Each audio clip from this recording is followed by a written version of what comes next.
বিশ্বম্বর উপজেলার ধনপুর ইউনিয়নের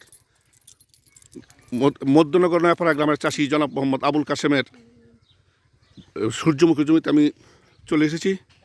এখানে আমাদের সূর্যমুখী চাষি কৃষি প্রণোদনার আওতায় প্রাপ্ত বীজ দ্বারা আবাদ করেছেন। আমরা চাই কৃষি পর্যায়ে যেন আমাদের এই সূর্যমুখীর আবাদটা এই এলাকায় নতুনভাবে সম্প্রসারিত হয়। আজকে সরজমিনে আমার এইউ স্যার কৃষিবিদ জনাব মোহাম্মদ নজিবুল্লাহ স্যার চলে এসেছেন কৃষকরা উৎসাহ এবং উদ্দীপনা দেওয়ার জন্য। আমরা এখন তাদের কথা শুনব।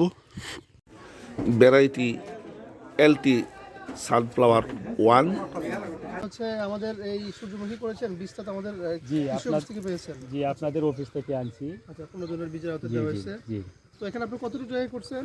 এখানে আপনার 20% জায়গায় 20% জায়গায়। আচ্ছা, তো এবার কেমন ফল হচ্ছে মনে করতেছেন? ফলন আলহামদুলিল্লাহ খুব ভালোই।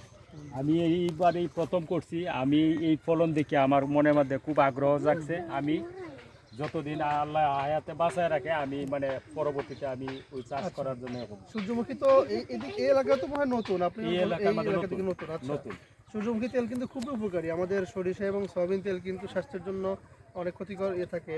তো সূর্যমুখী তেল কিন্তু স্বাস্থ্যসম্মত, এর বাজারে কিন্তু দামও অনেক। আপনি এখান থেকে তেল সংগ্রহ করে নিজেও খেতে পারবেন, প্লাস বাজারে বিক্রি করতে পারবেন।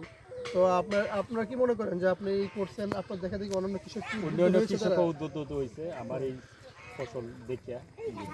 পরবর্তীতে মনে করেন যেন আরো অনেক চাষিরাই আমার কাছ থেকে যোগাযোগ করতেছে কিভাবে করছি।